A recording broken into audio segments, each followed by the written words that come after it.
The forest was darker than I ever imagined. Shadows twisted, branches clawed at my arms, and my voice cracked as I screamed my daughter's name. Somewhere out there, only 8 years old, she was alone, and a wolf had found her first. I stumbled, breathless, knowing I was too far away. And then, from the silence, another sound thundered, low, heavy, and terrifying enough to change everything.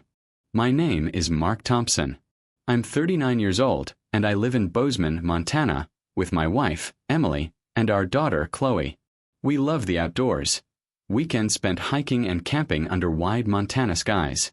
That Saturday morning, we drove to Gallatin National Forest, a place Chloe called the Giant's Backyard. She loved building stick forts, chasing fireflies, and roasting marshmallows until her cheeks glowed. We had no idea how quickly a dream could turn into a nightmare. The campsite buzzed with families setting up tents, laughter echoing through the pines. Emily unpacked food while I hammered tent stakes. Chloe wandered close, braiding wildflowers into her hair. She begged to explore just beyond the clearing. "Stay where we can see you," Emily warned. But children's curiosity runs faster than caution. Minutes later, I noticed the silence. The kind that makes your stomach drop. Chloe's giggles were gone, replaced by the restless murmur of the forest. I called her name, once, twice, louder each time. No answer. Only the distant cry of a raven. We split up. Emily raced toward the stream. I tore down a trail lined with pines. My voice cracked as I shouted, "Chloe!" I found her little footprints pressed into soft soil, leading deeper, away from camp. Branches scratched my arms as I pushed through. Fear weighed heavier than my pack ever had. Meanwhile, Chloe's world shrank to towering trees and endless shadows. She clutched her tiny backpack, half-empty juice box crushed inside. Her stomach growled. Tears streaked her dirt-smudged cheeks. "Mom!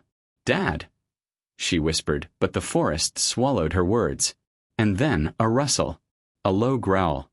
Eyes gleamed from the brush. A gray wolf stepped out, muscles taut, teeth bared. Chloe froze, heart pounding in her ears. She stumbled backward until her small hand hit rough bark. The wolf crept closer, head low, eyes locked on its fragile prey. Her scream tore through the trees, sharp enough to break me miles away. But before the wolf lunged, the underbrush exploded. A massive black bear charged forward, its roar shaking the air. The wolf snarled, but one swipe of the bear's paw sent it fleeing into the shadows. Chloe fell to her knees, trembling, staring up at her unlikely savior. The bear huffed, lowering its head, but not in anger. Chloe pressed her back against the tree, too scared to breathe. The bear didn't leave. Instead, it lingered, watching her with deep, unreadable eyes. For a moment, predator and child shared the same fragile silence. Then, slowly, the bear turned its massive body toward the trail. It looked back once as if telling her, "Follow me." Chloe staggered to her feet, clutching her backpack strap. Every instinct told her to run, but something stronger told her to trust. She followed the bear, tiny shoes crunching on fallen leaves. It moved steadily, never too far ahead, glancing back to be sure she was there. A guardian, silent but certain. At camp, panic spread like wildfire. Emily's hands shook as she begged passing hikers for help.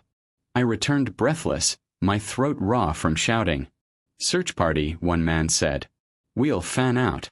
Flashlights clicked on as strangers formed lines, determination cutting through fear. Deep in the woods, Chloe stumbled, her legs weak from hunger. She whimpered, collapsing onto the moss.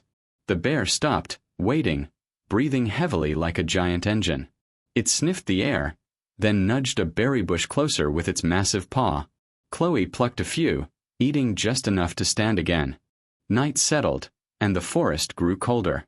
The bear's dark figure blended with shadows, but its steady presence kept Chloe moving. Howls echoed faintly in the distance, but none dared come close. The trail widened, a faint glow ahead, and Chloe's tired eyes lit up when she heard the sound of human voices. Searchers swept their flashlights across the brush. Emily's scream split the night. "Chloe!" From the tree lean, the little girl stumbled into view, clothes torn, face pale, eyes wide. Behind her, just beyond the light, stood the towering black bear. Gasps rippled through the group as the creature paused, then stepped back.